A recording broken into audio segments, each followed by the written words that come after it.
అది షేర్ చేస్తున్నాను. అప్పుడే స్టార్ట్ చేసాము. ఓకే. हरे कृष्णा माताजी, दंडवत प्रणाम। धन्यवाद, प्रणाम।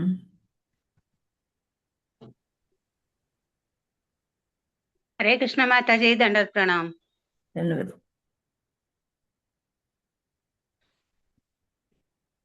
My humble obeisances to all my gurus and Siksha gurus. Danvat Pranam Prabhujis and Matajis. Welcome to Japa Session 3. మనం దేవాది దేవుడు శ్రీకృష్ణుడు అనే పుస్తకంలో నుండి కథలు చెప్పుకుంటున్నాము. హరే కృష్ణ. సో రేపు ఏకాదశి, అది కూడా Mukkoti Ekadashi.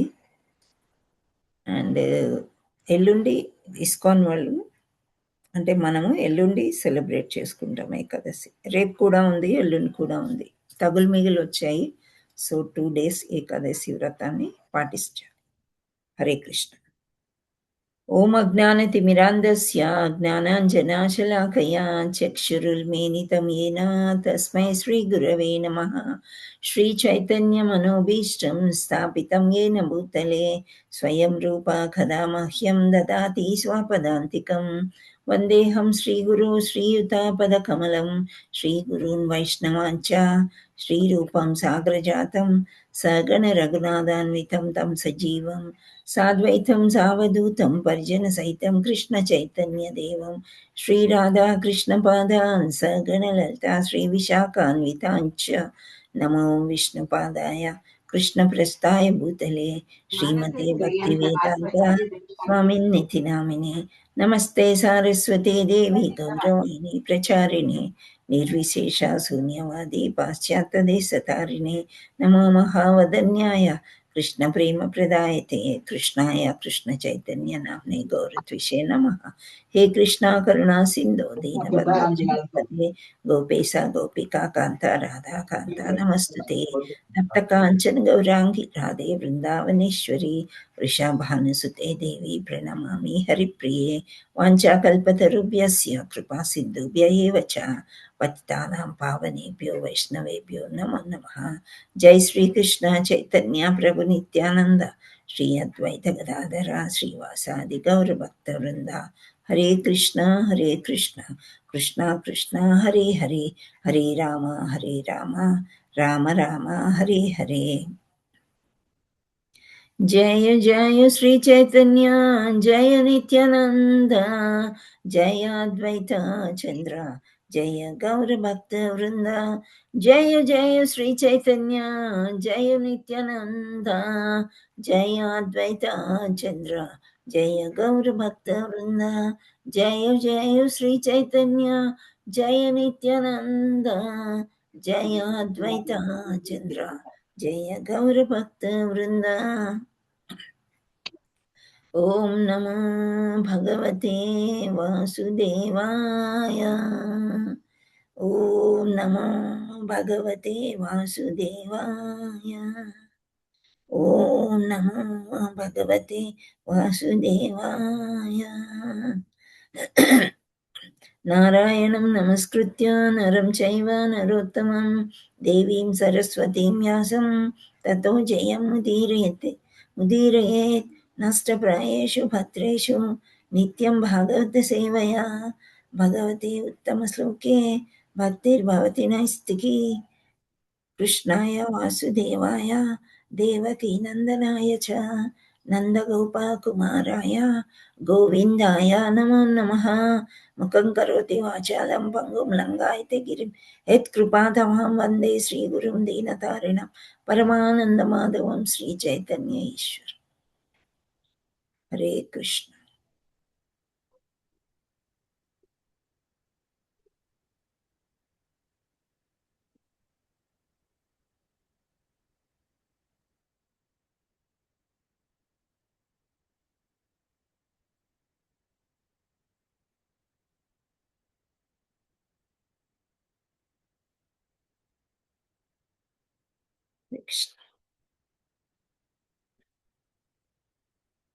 Hare Krishna. Thank you so much for joining.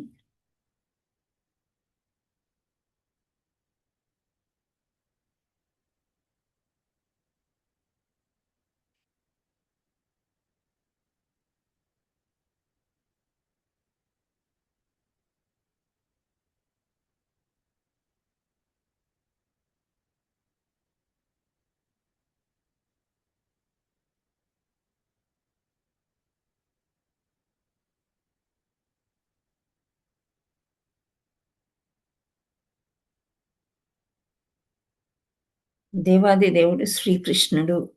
ఇక్కడ మనకి పరమాత్మ రూపంన అతని హృదయంలో అధివసించి ఉన్న ప్రభువు భక్తునికి తిరిగి అతడు తను చేరుకున్నట్లు మార్గనిర్దేశము చేయుచుండును. అందుచేత మీమాంసల కుల నిర్ణయము పరమార్థము బోధపరచుటకు తగిన మార్గము కాదు. సో ఇక్కడ వరకు మనీషా మాతాజీ కవర్ చేశారు. అంతేనా Shravani Mataji? Yes Mataji. Okay, thank you. So ఇక్కడ ఉదాహరణకి మనకి ఇక్కడ భగవద్గీతలో 10.10 అని చెప్తున్నారు. సో ఒక్కసారి మనం చూద్దాం ఆ శ్లోకంలో ఏముంది 10.10లో. మీ దగ్గర ఎవరి దగ్గరన్నా భగవద్గీత ఉంటే మీరు చూడవచ్చు. 10.10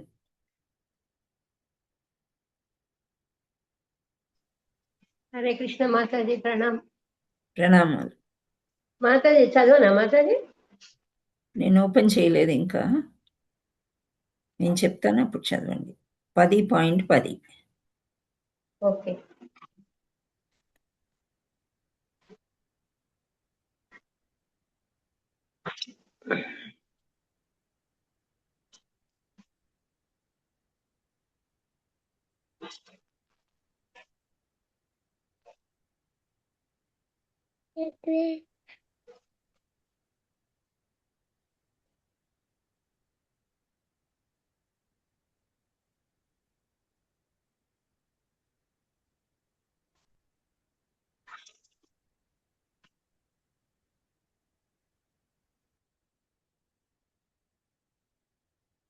మాతాజీ చదవండి.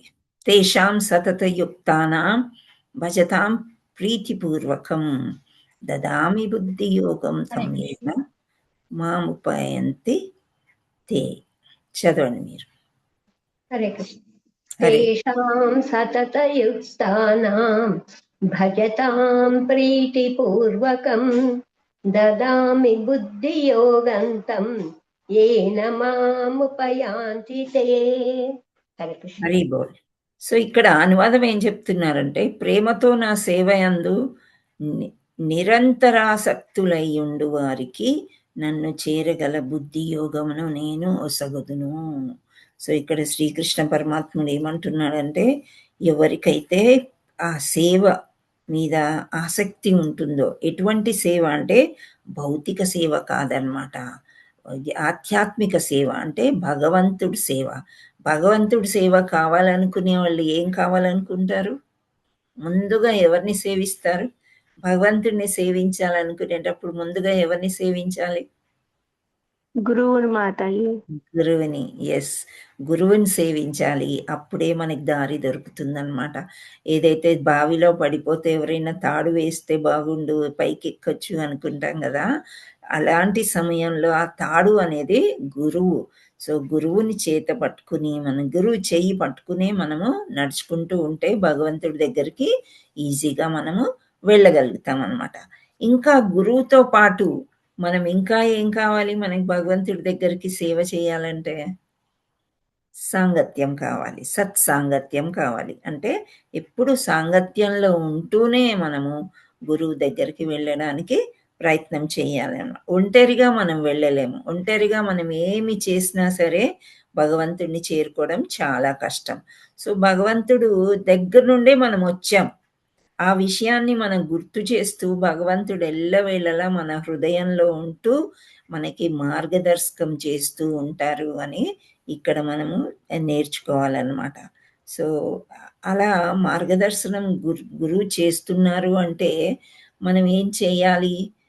ఇంకా ఎక్కువ సేవ చేయడానికి, గురువులు ఏం చెప్పారో అది చేయడానికి ప్రయత్నం చేస్తూ ఉండాలన్నమాట. ఇట్లే సాంఖ్యులు అను మరి ఒక వర్గపు దార్శనికులు కలరు. అంటే వేరొక వారు తాము కనుగొన్న విజ్ఞాన శాస్త్ర విధాల ద్వారా విశ్వమును పరిశీలింతురు.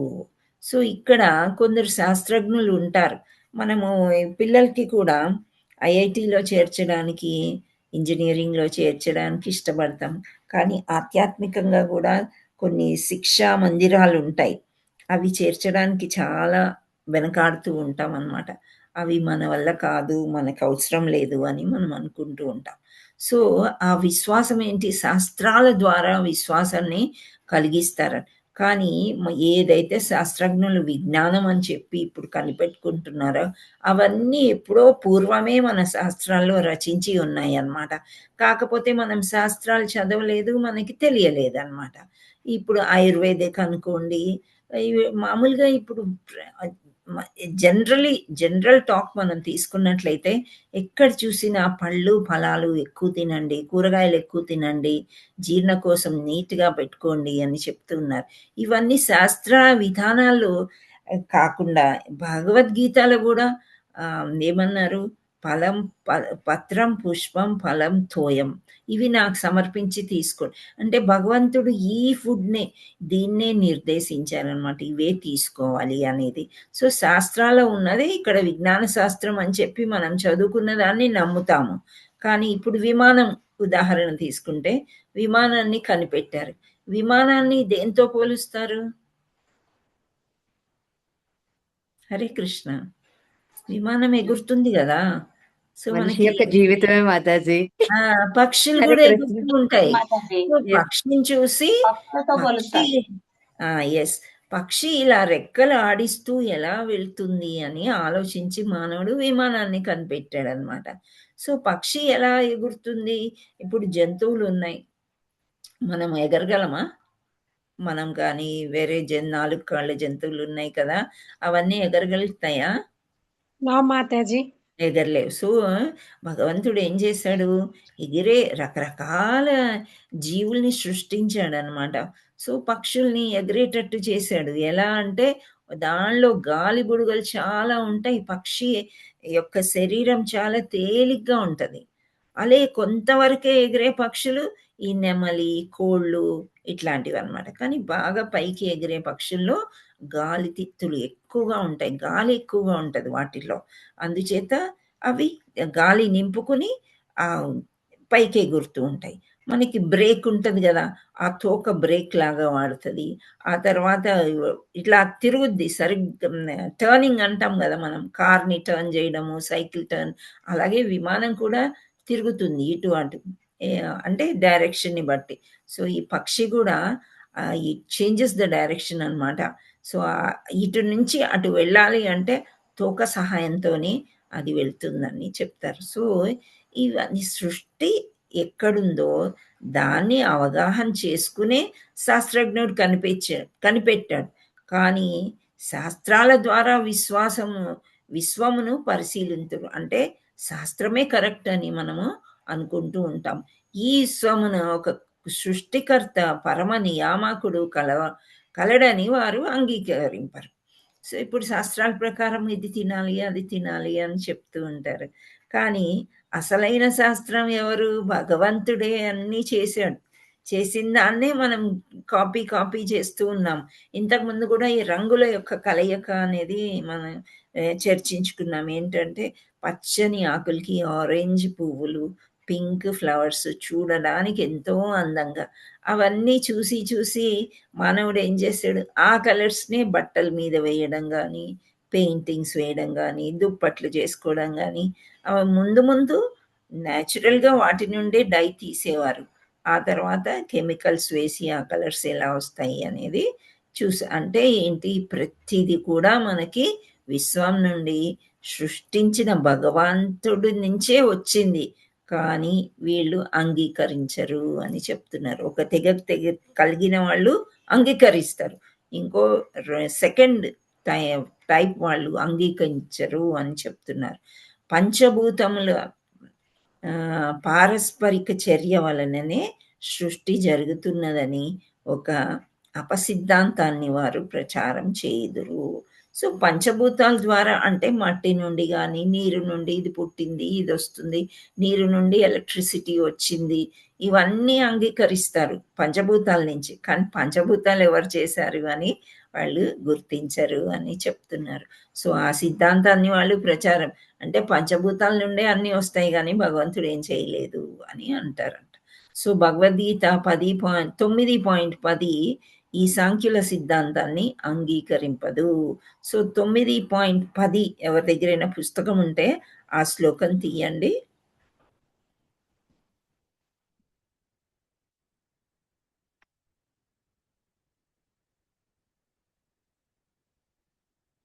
ఏం చెప్పాను నేను? 9. 10 మాతాజీ 9.10. ఉంటే తీసుకోండి, లేదంటే మీకు ఫోన్లోనే ఉన్నది, నేను పంపించాను గ్రూప్లో. చెప్పాలా మాతాజీ? ఉండండి, కొంచెం నేను కలెక్ట్ చేశాక నేను చెప్తాను అప్పుడు. సరే. 9.10 ఓపెన్ చేసి పెట్టుకొని మీరు ఒకసారి చదువుకోండి, ఈజీగా ఉంటుంది మనం మాయాదక్షిణ ప్రకృతికి మాయతే మైక్ ఆఫ్ చేయండి ప్లీజ్, మ్యూట్లో ఉండండి.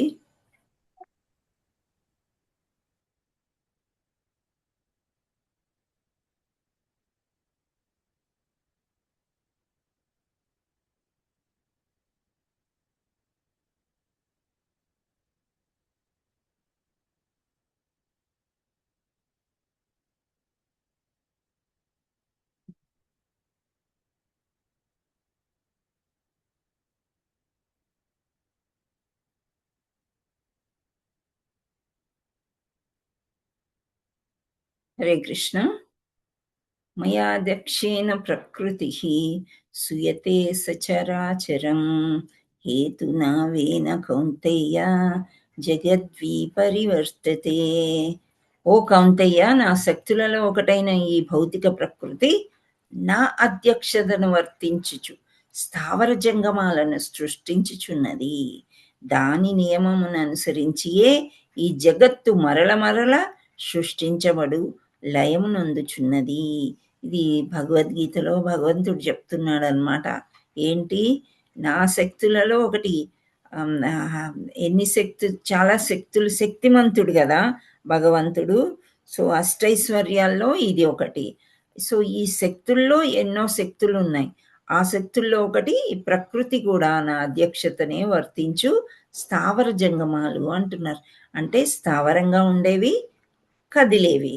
కదిలేవంటే జంతువులు అన్ని, స్థావరంగా ఉండేవి చెట్లు, కొండలు, నదులు, సముద్రాలు, ఇవన్నీ ఒకే దగ్గర అట్లాగే ఉంటాయి అన్నమాట. సో ఇవన్నిటిని కూడా సృష్టించేది నేనే, మళ్ళీ దాన్ని లయం పొందేది కూడా నేనే అని చెప్తున్నాడు. సో మరల మరల ఒక యుగం పోయిన తర్వాత ఇంకో యుగము మళ్ళీ మళ్ళీ వస్తూనే ఉంటాయి అని భగవంతుడు ఇక్కడ చెప్తున్నాడు. మాతాజీ ఇందాక అడిగారు, మీరు ఇప్పుడు చదవండి ఈ శ్లోకం. హరే కృష్ణ. హరే కృష్ణ మాతాజీ. చదవండి. మయా దక్షేణ 9.10. 9.10 అదే మాతాజీ. చదవండి. మాయా దక్షేణ ప్రకృతి సూయతే సచారాచరం హేతునానేన కౌంతేయ జగద్వి పరివర్తతే. హరి బోల్. ఒకసారి హరి బోల్ మాతాజీ. అనువాదం కూడా చదవండి మాతాజీ. ఆ, అనువాదం చదవండి. ఓ కుంతి పుత్ర, నా శక్తులలో ఒకటైన ఈ ప్రకృతి నా ఆజ్ఞ మేరకు పనిచేస్తూ సమస్త స్థావర జంగమ జీవులను సృష్టిస్తున్నది. దాని నియమానుసారమే ఈ జగత్ మళ్ళీ మళ్ళీ సృష్టించబడుతుంది, లయింపబడుతుంది. హరి బోల్ మాతాజీ. హరి బోల్ మాతాజీ. Thank you. సో ఇక్కడ 9.10 విషయం మనం తీసుకున్నట్లయితే ఈ రకంగా చెప్తున్నారనమాట. అంటే ఎంత సిద్ధాంతులు, ఎంత శాస్త్రజ్ఞులు అలా చెప్పుకున్నప్పటికీ కూడా ఇది భగవంతుడిదే అని భగవంతుడే చెప్పాడు భగవద్గీతలో అని ఇక్కడ చెప్తున్నారు. ఈ సాంఖ్యుల సిద్ధాంత అంగీకరింపదు. ఈ విశ్వ కార్యకలాపాల వెనుక దేవదేవుని నిర్దేశక హస్తం కలదని భగవద్గీత స్పష్టంగా నడుపుచున్నది. సో ఇప్పుడు మనము ఏదో అనుకుంటాము, కానీ ఇక్కడ ఏది జరిగినా భగవద్గీత ప్రకారము సృష్టి అంటే భగవంతుడే చెప్పాడు. అందుచేతనే ఈ భగవద్గీతని ఈ నెలంతా బాగా పంచుతున్నారు. ప్రతి ఒక్కరు కూడా భగవద్గీత తెలుసుకోవాలి. తెలుసుకుంటే ఈ సిద్ధాంతాలన్నీ అసలు ఎక్కడి నుండి వచ్చాయి అనేది మనకు అర్థమవుతుంది. భగవంతుడి మీద ప్రేమ పుడుతుంది, భక్తి కలుగుతుంది అని ఇది చదవమంటున్నారనమాట. సో ఈ విశ్వ కార్యకలాపాల వెనుక దేవదేవుని నిర్దేశక హస్తం కలదని భగవద్గీత స్పష్టంగా చెప్తుంది. ఈ సత్యాన్ని వేదం కూడా అసద్వాయిద మగ్ర ఆసీత్ ఇత్యాది వాక్యముల వలన ధృవపరచుచున్నది. అంటే వేదాల్లో కూడా ఈ భగవద్గీత గురించి చెప్పారనమాట. అది ఈ వాక్యాలకి అర్థం ఏంటంటే, ఈ జగత్తు దృశ్యమానమగుటకు పూర్వము ఒక తొలి కారణం కలదు అని. అందుచేత పంచభూతములే భౌతిక సృష్టి కారణాలు కాజాలవు. పంచభూతాల సృష్టికి ఉపాదాన కారణంగా అంగీకరింపబడినను దీని తొలి కారణము దేవాది దేవుడే. సో ఈ సైంటిస్టులు కానీ ఎవరైనా కనిపెట్టిన వాళ్ళందరూ కూడా సృష్టి అనేదే మర్చిపోయి ఈ యొక్క పంచభూతాల నుండే అన్ని చేయబడింది అని అనుకుంటున్నారు. కానీ ఎంతైనా భగవంతుడే అన్ని చేశాడు అనేది ఈ భగవద్గీత వల్ల మనకి అర్థమవుతుంది. భగవద్గీతని అన్ని వేదాలు కూడా అంగీకరించాయి అని చెప్పటం జరుగుతుంది. సో పంచభూతాలే భౌతిక సృష్టికి కారణం కాజాలవు. పంచభూతాల సృష్టికి అంగీకరింపబడినను తొలి కారణము దేవదేవుడే. అందుకే భౌతిక ప్రకృతి శ్రీకృష్ణుని ఆదేశాన్ని లోబడి పనిచేయుచుండునని భగవద్గీత వివరించెను. సో 9.10లో భగవంతుడే చెప్పాడు, నేనే ఇవన్నీ చేశాను అని చెప్పేసి. సో అందుచేత పంచభూతాల వల్ల ఇవన్నీ దొరికి సృష్టి జరిగింది అని అనుకోవడం కాదు. ప్రథమ సృష్టికర్త దేవాది దేవుడు శ్రీకృష్ణుడు. నెక్స్ట్, నిరీశ్వర సాంఖ్య దర్శనం చేసిన నిర్ణయం ఏమనగా, భౌతిక జగత్తు ఫలితాలు తాత్కాలికంగా మిథ్యారూపం నగుటచే వాటి కారణం కూడా మిథ్యారూపమే అయి ఉండవలెను అని సాంఖ్యదార్శికులు శూన్యవాదాన్ని సమర్థింతురు. కానీ వాస్తవం ఏమనగా, ఈ సృష్టికి మూల కారణము దేవాదేవుడు. దృశ్యమానమైన నశ్వరమైన ఈ జగత్తు ఆయన భౌతిక శక్తి యొక్క కల్పనము. ఈ తాత్కాలిక కల్పనము అంతరించిన పిమ్మట కూడా దానికి మూల కారణమైన ఆధ్యాత్మిక జగత్తు కొనసాగుతూనే ఉండును. అందుచేత ఆ ఆధ్యాత్మిక జగత్తునకు సనాతన ధామము అని పేరు కలిగెను. అందుచే సాంఖ్య దార్శనికుల నిర్ణయము సరి అయినది కాదు. సాంఖ్యయోగము అని ఒకటి చదివాము, గుర్తుందా మీకు? సాంఖ్యయోగం దేన్ని అంటారు? అధ్యాయం 2 మాతాజీ. రెండోదాన్ని సాంఖ్యయోగం అన్నారు. సో అది ఏంటంటే సారాంశం భగవద్గీత 2వ అధ్యాయంలోనే మనకి చాలా వరకు అన్ని అర్జునుడికి చెప్తూ ఉంటాడు కదా. ఆత్మ అంటే ఏంటి, ఆత్మ నశించేది కాదు, ఆత్మ లక్షణాలన్నీ. ఆ తర్వాత పరమాత్మ కూడా ఉంటాడు. ఇవన్నీ కూడా ముందే జరిగిపోయి ఉన్నవే, నీవు నిమిత్త మాత్రుడివి. అందుచేత నీ వల్ల వాళ్ళు చనిపోతున్నారు అనుకోవద్దు, యుద్ధం చెయ్యి అని చెప్తాడు కదా. సో కానీ ఇక్కడ ఈ వాళ్ళ నిర్ణయం సాంఖ్య దార్శనికుల నిర్ణయము సరి అయినది కాదు. అంటే ఇంకో రకంగా సాంఖ్య అంటే అదర్ సైంటిస్ట్ అన్నమాట వీళ్ళు. అంటే భౌతికంగా ఆలోచన నిర్ణయము వాళ్ళది సరి అయినది కాదు అని ఇక్కడ చెప్పడం జరుగుతుంది. మనం వైకుంఠ ధామం అంటాము, ఆధ్యాత్మిక జగత్తు అంటాము. వీటన్నిటికీ సనాతన ధామం అని పేరు కూడా కలిగింది అని చెప్తున్నారు. తర్వాత గౌతముడు కణాదుడు ప్రవచించిన దర్శనం ఉన్నది. వారు భౌతిక జగత్తులోని కార్యకారణ భవనం సూక్ష్మంగా పరిశీలించి చివరకు పరమాణువుల సంయోగమే సృష్టికి కారణమని తేల్చారు. ఈనాటి భౌతిక శాస్త్రవేత్తలు కూడా ఆ గౌతముని కణాదుని అడుగుజాడల్లోనే నడుచుచు ఆధునిక పరమాణు నాదం నుండి ప్రవచించిరి. కానీ ఈ నాదం కూడా నిలువదు.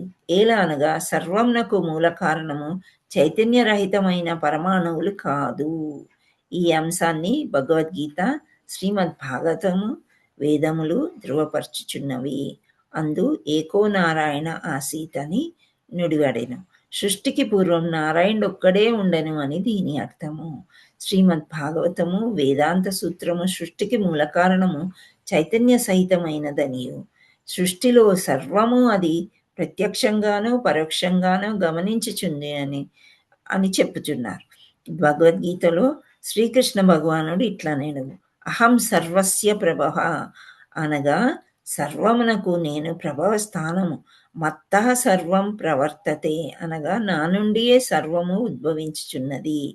అందుచేత పరమాణువుల కలయిక భౌతిక వస్తువులకు కారణం కావచ్చును, కానీ ఆ పరమాణువులను ఉత్పత్తి చేయువాడు దేవాది దేవుడే. ఈ విధంగా గౌతమ కణాద దర్శనములు సమర్థనీయములు కావు. సో ఇక్కడ మనకి ఏం చెప్తున్నారంటే వేదాలన్నీ కూడా శాస్త్రాలు, ఇప్పుడు విజ్ఞాన శాస్త్రం అని ఏదైతే అంటున్నారో అవన్నీ ఎక్కడి నుండో రాలేదు, భగవంతుడు సృష్టించిన దాని నుండే వచ్చాయి అని చెప్తున్నారు. మనం మామూలుగా ఒక మాలిక్యూల్ అని అంటాము, ఆ తర్వాత ఆటమ్స్ అంటాము. ఆటంలో మళ్ళీ ఏమున్నాయి అంటే న్యూట్రాన్, ప్రోటాన్ అని చెప్తూ ఉంటాం కదా, అంటే చిన్న చిన్న అణువులు అనమాట, అవి మనకు కనిపించవు. సో అవన్నీ కూడా ఈ వేరే అంటే స్థావర జంగమాలు అని సృష్టించాడు కదా. ఒక కొండ రాయిని మనం తీసుకున్నాం అనుకోండి, దాన్ని పిండి పిండి పిండి చేసాం, అప్పుడు ఏమవుతుంది? మట్టిలాగా అవుతుంది, అవునా? సో ఈ మట్టినంతా మళ్ళా కొండలాగా చేయగలమా మనము? నా మాతాజీ ఎందుకు? కరిగిపోతుంది, కరిగిపోతుంది. దాంట్లో కొన్ని కరిగిపోతాయి కాబట్టి. సో మనం చిన్నగా ఒక్కొక్కసారి ఏమవుతుంది, ఆ రాళ్ళు ఒకదాని మీద ఒకటి పేరుకుపోయి చాలా గట్టిగా మన ట్యాప్స్లో సాల్ట్ వాటర్ వచ్చేటప్పుడు మనకు కనిపిస్తుంది కదా, ఒక్కొక్క దగ్గర సాల్ట్ నల్లాలకి కానీ ఇంకెక్కడైనా గట్టిగా పట్టుకుని ఉంటే అంటే పెరిగేది ఉంటుంది, తరిగేది కూడా ఉంటుంది. అంటే ఈ లక్షణాలన్నీ కూడా ఏంటి, ఏదైతే జీవించండి జీవించేది రెండు కూడా నేనే చేశానని భగవంతుడు అన్నప్పటికీ అది కాదు, ఈ విధంగా పెరిగింది ఆ విధంగా పెరిగింది అని అంటారు. అదంతా కూడా సమర్థనీయము కాదు అని చెప్తారు. ఫైనలీ ఆధ్యాత్మికంగా మనం నమ్మేది ఏంటంటే భగవంతుడే అన్ని సృష్టిస్తున్నాడు, లయం కూడా చెందుతుంది. ఇప్పుడు నేను అన్నాను, ఒక మట్టి కుండని తీసుకొని ఒక కొండని దొలిచి దాన్ని పౌడర్ చేయొచ్చు కదా. ఇప్పుడు సామాన్యంగా ఇక్కడ మనకి ఇల్లు కట్టేటప్పుడు కొండల ప్రాంతంలో ఉన్నాయి అనుకోండి, చాలా కాలం వరకు అంటే ఆ మెషిన్స్ తీసుకొచ్చి ఆ కొండని కొట్టి చిన్న చిన్న రాళ్ళులాగా చేసి పెద్ద గుంట చేసి అక్కడ ఒక భవనాన్ని నిర్మిస్తున్నారు. అంటే అంత గట్టిగా ఎవరు చేశారు ఆ కొండని? మనం ఇక్కడ మిషన్ కనిపెట్టామేమో కానీ అంత గట్టిగా చేయాలంటే చాలా కష్టం, చెయ్యలేరు అనమాట. విరగొట్టగలుగుతారు, లయం అందించగలుగుతాం, కానీ సృష్టించలేడు మానవుడు. ఇది ఒక్కటి బాగా గుర్తుపెట్టుకోండి, భగవంతుడే సృష్టించగలడు. లయం పొందడం అనంటే ఫర్ ఎగ్జాంపుల్ ఇవి భూకంపాలు వస్తాయి, సునామీలు వస్తాయి, ఇవన్నీ న్యాచురల్ కెలామిటీస్ అంటారు. అంటే ఎవరో సృష్టించారు, దాన్ని వస్తాయి.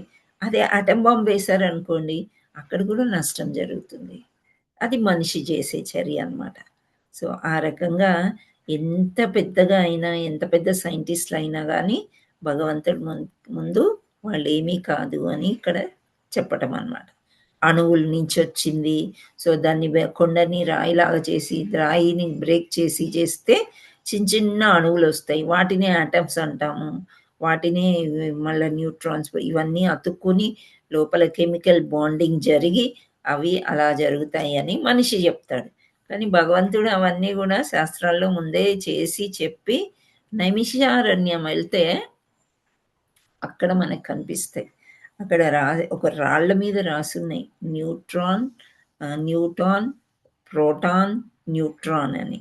సో ఇవి పాజిటివ్ ఏముంటాయి, నెగిటివ్ ఏముంటుంది, మధ్యలో ఏముంటుంది, ఇవన్నీ కూడా అక్కడ రాసున్నాయి అన్నమాట చాలా క్లియర్గా. అంటే ఎప్పుడో భగవంతుడు సృష్టించినప్పుడే అవన్నీ ఉన్నాయి.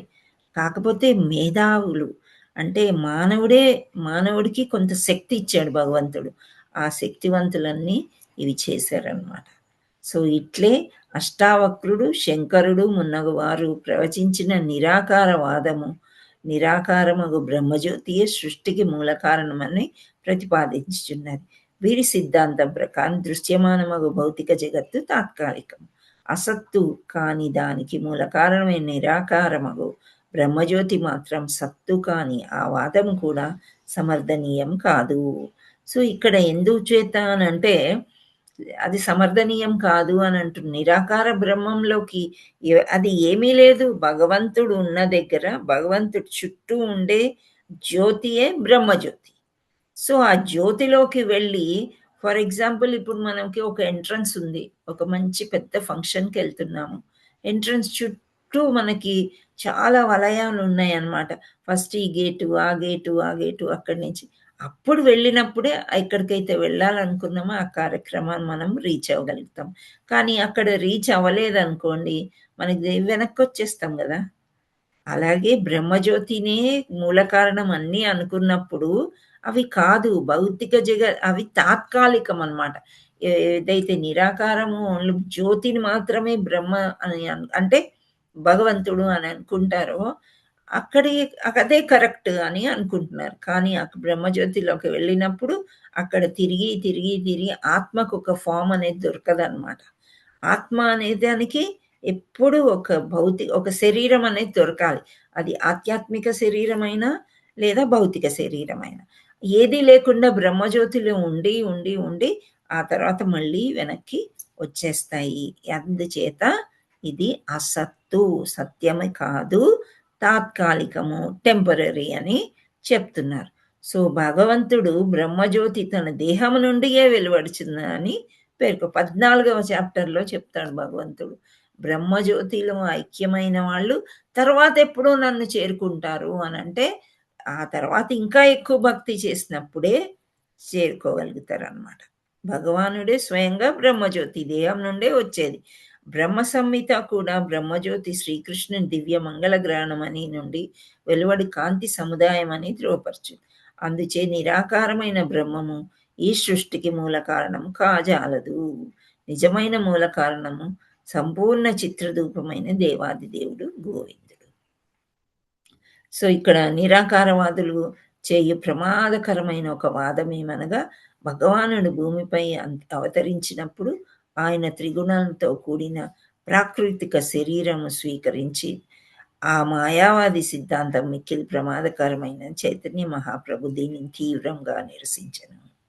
దేవదేవుని ఆధ్యాత్మిక దేహము ప్రాకృతికమైనదని వాదించిన వారు ఆ మహావిష్ణువుకు మహాపచారం చేసిన వారు అని ఆయన చెప్పారు. అంటే శ్రీ చైతన్య మహాప్రభువు ఎవరో కాదు, కృష్ణుడే స్వయంగా చైతన్య మహాప్రభు సంకీర్తన తీసుకురావాలి, భక్తుల్ని చేయాలని 500 సంవత్సరం క్రితం వచ్చారు భూమి మీదకి.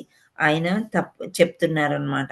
సో భగవంతుడు ఎప్పుడైతే మనిషిలాగా, ఇప్పుడు రాముడిని తీసుకుంటే మనిషిలాగా పుట్టాడు. శ్రీకృష్ణుడిని తీసుకుంటే కూడా మనిషిలాగా పుట్టే వ్రజభూమిలో అందరితోని ఆడి పాడి ఎంతో మందిని పెళ్ళిళ్ళు చేసుకున్నారు. కానీ అక్కడ మనం దేవాది దేవుడు అని ఎలా తెలిసింది? ఎంతమందిని పెళ్లి చేసుకున్నా అందరితోని కూడా కాపురాలు చేసి అందరి ఇళ్లలో భగవంతుడు మనకు కనిపించాడు, అన్ని చోట్ల ఉన్నాడు. అలా అందరు చేయలేరు కదా. సో త్రిగుణాల వలయంలో ఏమీ ఉండదన్నమాట. ఆధ్యాత్మిక శరీరంతోనే ఉంటారు వాళ్ళు మానవుల్లాగా పుట్టినప్పటికీ కూడా.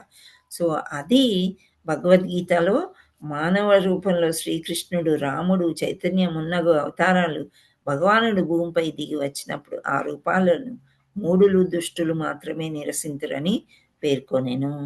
సో భగవద్గీత 9వ అధ్యాయంలో ఈ రకంగా చెప్తున్నారనమాట. ఏంటి అంటే మానవ రూపంలో కృష్ణుడు కానీ రాముడు కానీ చైతన్య ప్రభు అవతారాలు ఉన్నప్పటికీ కూడా ఆ రూపాలను మూడులు దుష్టులు మాత్రమే నిరసింతురని అందరూ గుర్తించలేరు అనమాట. ఇప్పుడు చైతన్య ప్రభు ఫర్ ఎగ్జాంపుల్ ఉన్నారు, వచ్చి మన ట్రైన్లో మనం వెళ్తున్నప్పుడు మన పక్కన వచ్చి కూర్చున్నారు అనుకోండి, మనం ఎలా గుర్తిస్తాము? గుర్తించగలమా?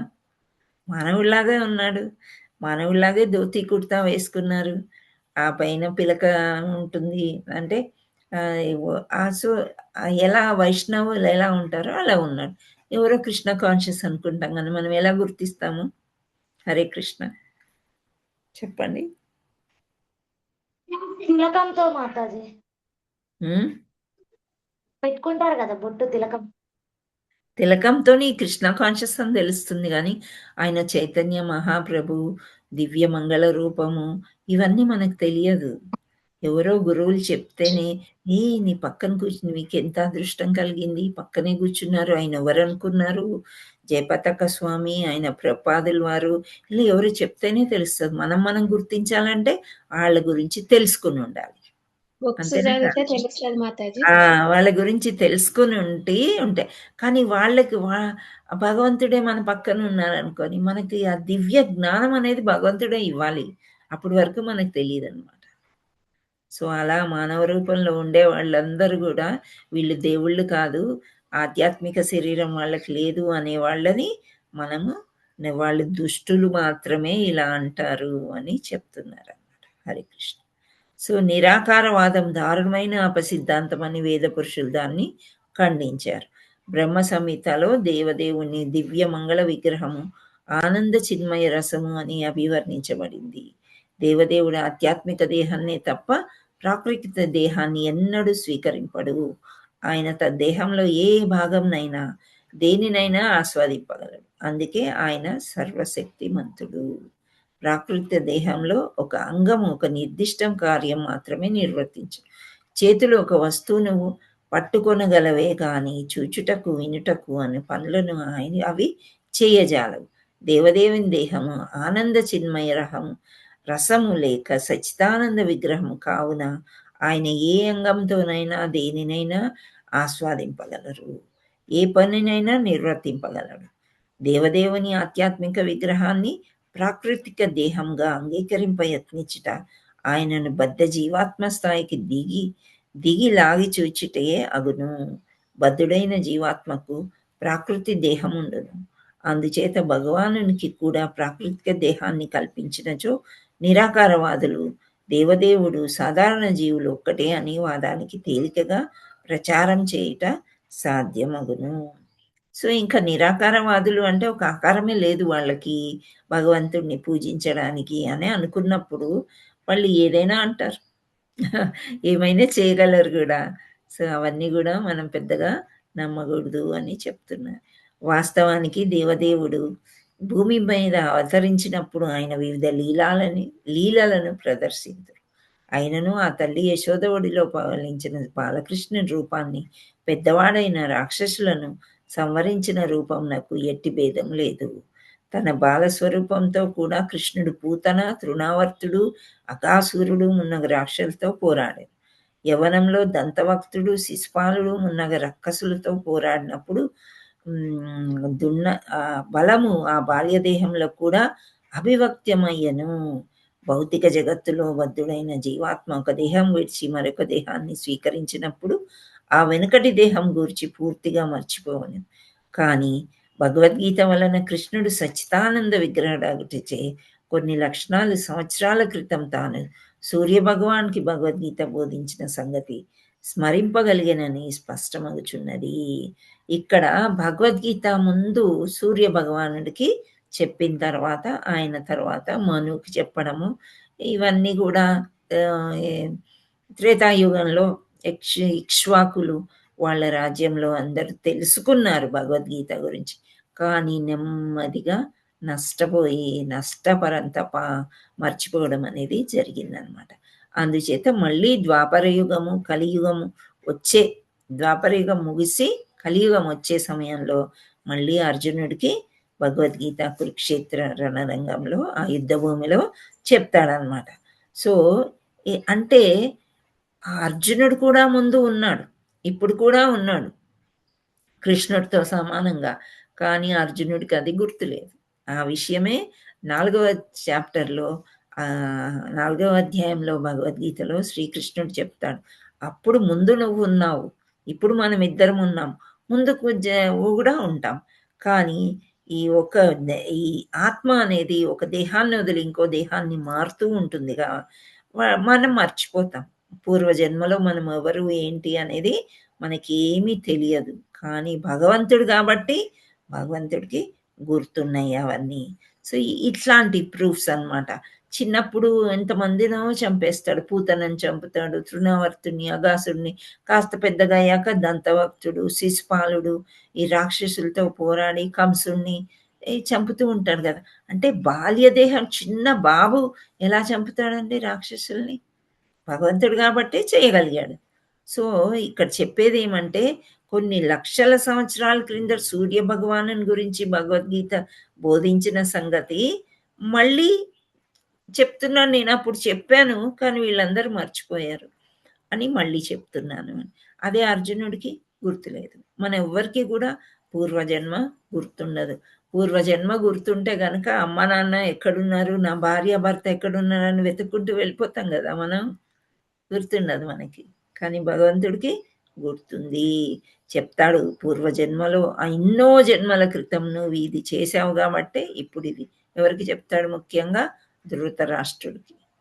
ఇన్ని జన్మలు అయిన తర్వాత ఇప్పుడెందుకు కృష్ణ నాకు ఇటువంటి పనిష్మెంట్ అంటే, ఎన్నో 50 జన్మల క్రిందట నీవు ఒక పక్షి గుడ్లను చంపావు కాబట్టి ఇప్పుడు నీ పిల్లలందరూ చంపబడ్డారు.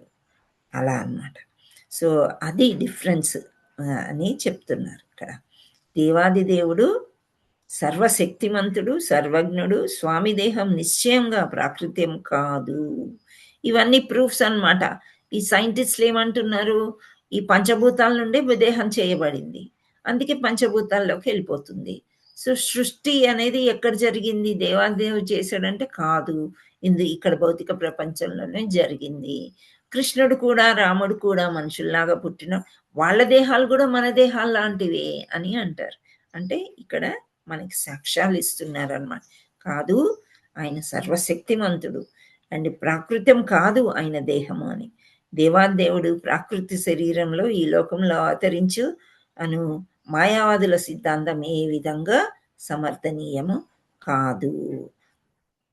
నెక్స్ట్ భౌతిక దార్శనికుల సిద్ధాంతాలన్నీ స్వప్నంలో నిర్ణయం వలె తాత్కాలికమై భ్రాంతిపూర్వకమై అస్తిత్వం నుండి వెలువడినవి అని మనము నిర్ణయించవచ్చును.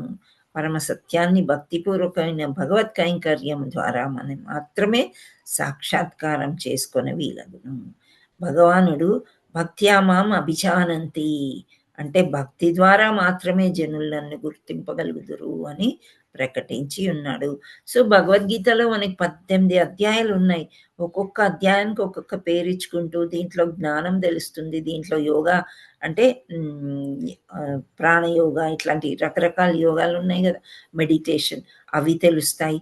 అన్నిటిలో కూడా లాస్ట్కి వచ్చేసరికి మళ్ళీ భక్తియే అన్నిటికంటే ప్రధానము అని భగవంతుడు చెప్తాడనమాట. సో భగవంతుడిని తెలుసుకోవాలంటే భక్తి చాలా అవసరం. భక్తి కావాలంటే భగవంతుడి గురించి తెలుసుకోవాలి. ఇవన్నీ చూడండి ఎలా లింక్ అయి ఉన్నాయో. సో భగవంతుడి గురించి తెలుసుకుంటేనే భక్తి ఏర్పడుతుంది, ప్రేమ వస్తుంది, తర్వాత భక్తి వస్తుంది. అప్పుడే మనం కృష్ణుణ్ణి గుర్తించుకోగలుగుతాం. అప్పటి వరకు మామూలుగా ఇంట్లో పూజలు చేసుకుని ఎన్ని తీర్థయాత్రలు చేయండి, ఏమన్నా చేయండి, సో కృష్ణుణ్ణి మాత్రం మనము తెలుసుకోలేము అని భగవద్గీత 18.55లో చెప్తున్నాడు భగవంతుడు. భక్త్యామాం అభిజానంతి, భక్తి ద్వారా మాత్రమే జనులు నన్ను గుర్తింపగలుగుతారు. సో ఎన్నో జన్మలు ఎత్తి ఎత్తి ఎత్తి వస్తాం కదా, వచ్చినాక అప్పుడు భగవంతుడికే జాలి కలుగుతుంది. సరేలే ఇంకా ఈ జన్మకి మనం తీసేసుకుందామని ఆ జ్ఞానాన్ని కూడా భగవంతుడే ఇస్తాడని మనకి నిక్కచ్చిగా నమ్మాలి, నమ్మి కృషి చెయ్యాలన్నమాట. సో ఈ సమయంలో ఈ సందర్భంలో శ్రీధర స్వామి ఒక చక్కని శ్లోకం చెప్పారంట. ఏంటి అంటే, ఇతరులు అపసిద్ధాంతంలో శుష్కతత్వంలో నిమగ్నులై తమ తమ దార్శనిక సిద్ధాంతాలను రూపొందించుకున్నారు కాక వారు అజ్ఞాన అంధకారంలో భ్రాంతిలోను పరిభ్రమించుచున్న దేవదేవుని గూర్చి యథార్థ జ్ఞానం గడింపజాలకున్నను తాము మహా విద్వాంసులని విర్రవీగుదురు. నా మట్టుకు నేను కేవలం సర్వమోహనుడైన దేవదేవుని పవిత్ర నామాన్ని మాధవ, వామన, త్రినయన, సంకర్షణ, శ్రీపతి, గోవింద అని కీర్తించుచు ముక్తిని సాధించుగాక. కేవలం భగవన్నామ సంకీర్తం వల్లనే నేను భగవంతాల నుండి విముక్తిని సాధింతును. సో మనం ఎన్ని అనుకున్నా సరే లాస్ట్కి శ్రీధర స్వామి ఆయన కూడా చెప్తున్నారనమాట. ఏమంటే ఎవరెన్నన్నా అనుకోనివ్వండి, ఎప్పుడైనా మనకి భగవంతుడి గురించి భగవంతుడు లేడు అన్న థాట్ వచ్చిందనుకోండి, అక్కడే మన భక్తి పోయినట్లు. సో అట్లా అలా ఉండకూడదనమాట. భగవంతుడి గురించి తెలుసుకున్నప్పుడు తెలుసుకోవడానికి ప్రయత్నం చేయాలి. ప్రశ్నలు వేయొద్దు అని కాదు, వేయొచ్చు. కానీ మనిషే ఎక్కువ, శాస్త్రాలే ఎక్కువ, వేదాలు ఎవరు చదువుతారు, అవి అబద్ధాలు, అట్లాంటివి అని మాట్లాడకూడదు అని ఇక్కడ చెప్తూ ఉన్నారు. హరే కృష్ణ. సో మనం ఇక్కడికి స్టాప్ చేసి రేపు ఏకాదశి కాబట్టి ఏకాదశి వ్రత కథ ఒక్కసారి తెలుసుకుందాము. ఓకేనా మీకందరికి? మాతాజీ. సో ఇక్కడ మనకి తెలియాల్సింది ఏంటంటే రేపు ఏకాదశి, అది కూడా ఏకాదశి పేరేంటి? వైకుంఠ ఏకాదశి మాతాజీ. ఎందుకని వైకుంఠ ఏకాదశి ఉన్నారు? పుత్రద ఏకాదశి అంటారు, వైకుంఠ ఏకాదశి అంటారు. ఇంకో దివ్యమైన పేరు ఏంటంటే ముక్కోటి ఏకాదశి. అది మెయిన్ అన్నమాట. సో ఎందుకు ముక్కోటి ఏకాదశి అన్నారు, పుత్రద ఏకాదశి అని ఎందుకని? సో మనకి ఎవ్రీ 15 daysకి ఒక ఏకాదశి వస్తూనే ఉంది. అమావాస్యకి పుణ్యానికి ముందు వెనకాల వస్తూ ఉంటాయి. సో ఈ ఏకాదశి ఒక ముఖ్య అంశం ఏంటంటే ముక్కోటి ఏకాదశి అని ఎందుకన్నారు అంటే, ముక్కోటి దేవతలు కూడా ఈ ద్వారం గుండా, అంటే ఈ జీవులు ఎన్నో ఉన్నాయి కదా ఇక్కడ భౌతిక ప్రపంచంలో, ఈ జీవులందరికీ కూడా మోక్షం కావాలి అని అనుకుంటే భగవంతుడు భూమి మీదకి దిగి వస్తాడంట. ఈ సమయంలో వచ్చి అందరినీ కూడా ఉత్తర ద్వారం గుండా తీసుకెళ్తాడంట. అంటే అక్కడి నుంచి వెళ్తే తప్పకుండా ముక్తి దొరుకుతుంది అని చెప్తారు. ముక్తి అంటే ఏంటి? ముక్తి అంటే మళ్ళీ ఈ జన్మ మృత్యు జరావ్యాధిలోకి భగవంతుడి ధామానికి వెళ్ళడమే ముక్తి. ముక్తి పొందడం. అది చనిపోయిన వాళ్ళందరూ కూడా ముక్తి పొందారా లేదా మనకు తెలియదు, కానీ మనం ముక్తి పొందాలని ప్రతి జీవుడు కూడా అనుకుంటాడు. భక్తి చేసినా చేయకపోయినా ముక్తి పొందారు అని అంటారు కదా.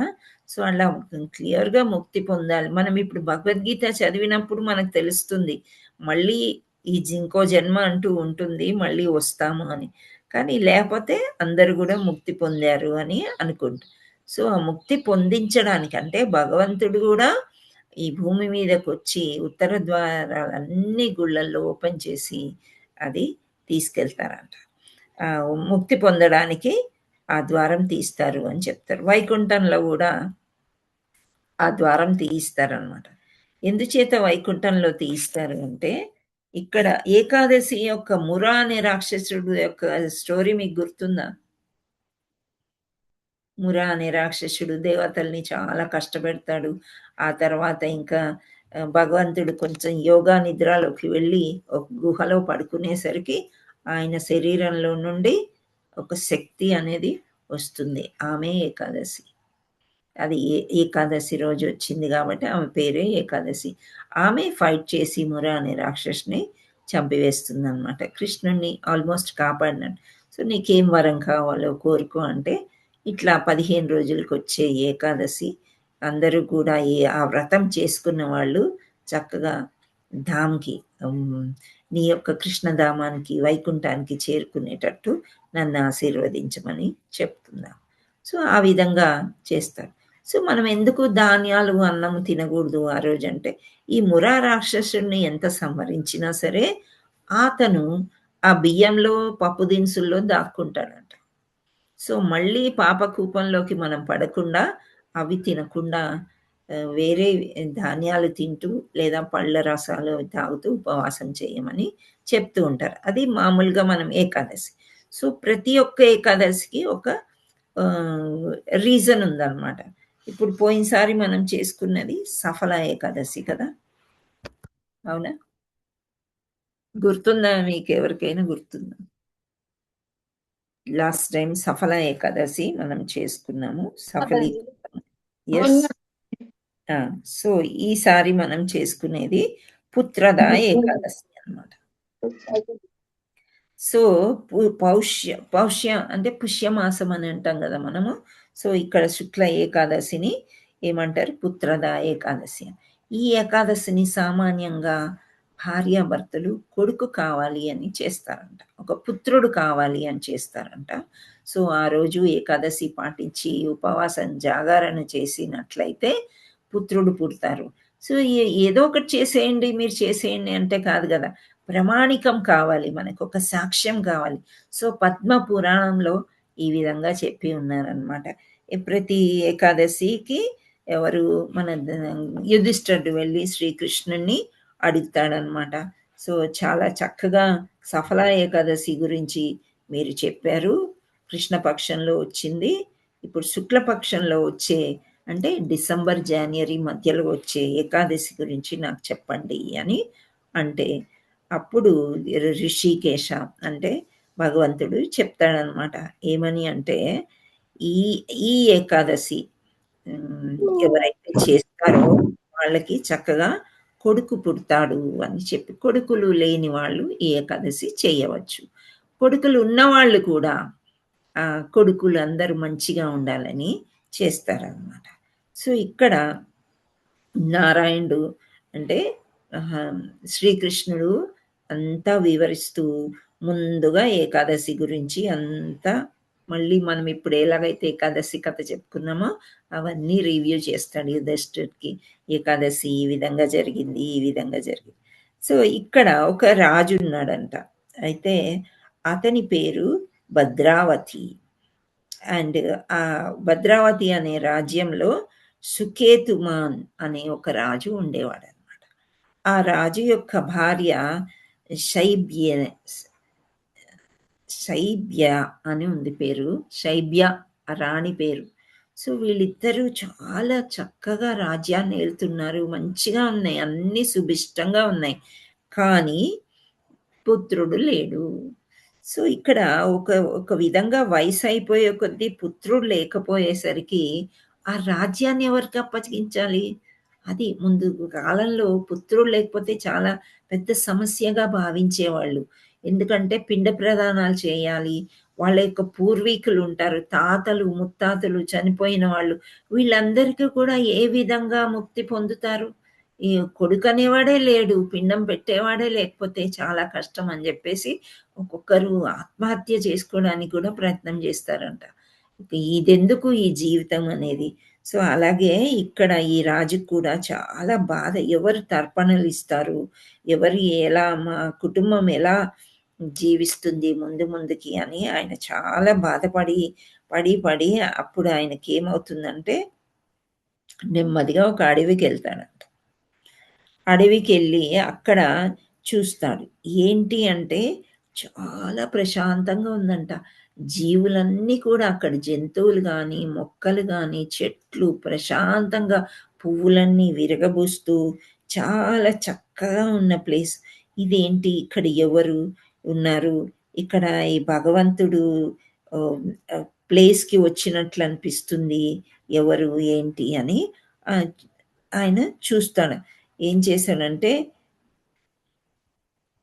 ఆయన bael fruit, figs, date palms, jackfruit, sapota, ఇన్ని తినే వస్తువులు, ఇన్ని ఫ్రూట్ ట్రీస్ అన్నమాట, ఈ ఫలాలను ఇచ్చే మొక్కల్ని చూసుకుంటూ, ఆ తర్వాత ఆవులు, ఏనుగులు, దూడలు, ఇంకా ఈ హిప్పోపటమస్, లెపర్డ్స్, ర్యాబిట్స్, జాకాల్స్, ఇన్ని జంతువులు కూడా ఉన్నా కానీ ఎవ్వరు భయం లేకుండా చాలా చక్కగా ఉన్నారంట. అయితే అతనికి అడవిలోకి వెళ్ళిపోయిన తర్వాత ఒక్కసారి ఆ ఏనుగులు చూసాక, అయ్యో మన రాజ్యంలో కూడా ఏనుగులు ఉండే కదా అని ఆ ఏనుగులు గుర్తొచ్చాయి. ఒక్కటేసారి చాలా బాధగా కనిపించిందంట ఆయనకి. కనిపించేసరికి ఒక్కసారి ఒక జాకాల్ అంటే ఒక నక్క అరుపు అతనికి వినిపించిందనమాట. వినిపించిన తర్వాత చుట్టూ చూశాడనమాట. చూస్తే అది మధ్యాహ్న సమయం అంట. సో కొంచెం ఎండక నడుస్తున్నారు కదా, కొంచెము టయర్డ్ అయ్యాడంట. టయర్డ్ అయిన తర్వాత కొంచెం దాహం వేస్తుంది కదా, మనం బాగా టయర్డ్ అయితే ఏదో తినాలని కంటే కూడా ముందు నీరు తాగాలి అని మనం అనుకుంటాం. సో అక్కడ అలా అనుకున్నప్పుడు అక్కడ ఆయనకి ఆ దాహం వేసి వెళ్ళాడనమాట. ఏంటి, నాకు బంగారు పళ్ళెంలో పంచభక్షాలు పెట్టే నా యొక్క రాజ్యం ఏంటి, నేను ఇక్కడ దాహానికి నీళ్లు కూడా గతి లేని దగ్గరికి నేను వచ్చానేంటి అని అనుకుని కొంత బాధపడుతూ ఉంటాను. ఎందుకు ఇంత పాపం చేశానేంటి నేను అని చెప్పేసి ఒక పక్క అతనికి బాగా ఆకలి కూడా వేస్తుందంట. సో వచ్చేసరికి ఆయనకి ఒక లేక్ అంటే మానసరోవర్ కనిపించింది అనమాట. సో ఆ మానసరోవర్లో మంచి తామర పువ్వులు ఇవన్నీ కూడా ఉన్నాయంట. మంచి మంచి పువ్వులు ఉన్నాయి. సో ఇంత బాగా ఉన్న ప్రదేశంలో ఏదైనా ఒక ఆశ్రమం ఉండొచ్చు కదా అని ఆయన అనుకుని ఆశ్రమం దగ్గరికి వెళ్ళాడనమాట. వెళ్ళి అప్పుడు ఆ ఋషిని అడిగాడు. నే ఆ ఋషి అన్నాడనమాట, ఇంత చక్కని రాజువు నువ్వు ఎందుకు ఈ అడవుల పాలై ఇక్కడికి వచ్చావు, ఏముంది నీ నీ మైండ్లో, ఎందుకు ఇంత బాధపడుతున్నావు అంటే అప్పుడు ఆ రాజు చెప్తాడంట, నాకు లేనిదంటూ ఏది లేదు, నాకు అన్నీ ఉన్నాయి, కానీ నాకు పిల్లలు లేరు అని చెప్పాడనమాట. చెప్పేసరికి అప్పుడు ఋషి ఏమన్నాడంటే తొందరగా చెప్పేశాడు ఆయన. ఏంటి, ఈ మాఘ నక్షత్రం ఇక్కడ ఇప్పుడు వచ్చే ఏకాదశి పుత్రదా ఏకాదశి. సో ఎవరికైతే పుత్రులు కావాలో ఈ ఏకాదశి రోజు ఉపవాసం జాగరణ చేసి భగవద్ధ్యానంలో ఉన్నట్లయితే తప్పకుండా పిల్లలు పుడతారు అని, మగ పిల్లలు పుడతారు అని చెప్పాడు, పుత్రుడు కలుగుతాడు అని. సో అతను ఇలా వివరించేసరికి ఆయన చక్కగా నదిలోని స్నానం చేసి ఏకాదశి పాటించి ఆ తర్వాత ఆ భార్య దగ్గరికి వెళ్ళాడు. ఆ భార్య ఏకాదశి పాటించింది. ఆ తర్వాత ఇద్దరు పాటించిన తర్వాత ఆమె ప్రెగ్నెంట్ అయ్యి ఒక మంచి పుత్రుడు, దివ్యమైన పుత్రుడు పుట్టడమే కాకుండా తేజోవంతుడయ్యి చక్కగా రాజ్యాన్ని ఏలడము అండ్ బాగా బ్రేవ్ అంటారు కదా, అలాంటి పుత్రుడు, beautiful son was born to them అని ఇక్కడ చెప్తున్నారనమాట. సో ఈ కోర్స్ ఆఫ్ టైంలో ఆ రాజు చాలా హ్యాపీగా, అంటే చాలా ఆనందంగా వాళ్ళ కొడుకుని ఆయన యొక్క సహచరులు అంటే ఏమంటారు తర్వాత వచ్చే ప్రోజనీగా యువరాజులాగా గుర్తించారనమాట. సో ఇక్కడ యుధిష్ఠిర చెప్తున్నారనమాట, ఎవరైతే పుత్రద ఏకాదశి చేస్తారో వాళ్ళందరికీ కూడా not only obtaining a son, after death he will achieve liberation. So అది ముక్తి పొందుతారు ఎవరైతే ఇది చేస్తారో అని చెప్పారనమాట. సో ఇదే పుత్రద యొక్క ఏకాదశి. సో ఏకాదశి రోజు మనం పాటించవలసినవి మీకు అందరికీ తెలిసిన విషయాలే. ఏమైనా తెలియకపోతే ఏమైనా క్వశ్చన్స్ ఉంటే అడగండి, ఏది తినాలి ఏది తినకూడదు అనేది ఏమైనా క్వశ్చన్స్ ఉంటే మీరు అడగడానికి ప్రయత్నం చేయండి.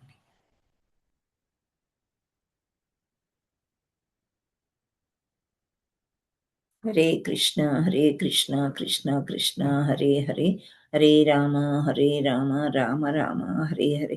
శ్రీల ప్రపాద్ की जय, गुरु महाराज की जय, श्री राधा मदन मोहन की जय, जय जगन्नाथ बलदेव सुभद्रा माई की जय, चैतन्य निताय गौर प्रेमानंदे हरि हरि बोल. श्रीमद् भगवद गीता की जय, श्रीमद् भागवतम की जय.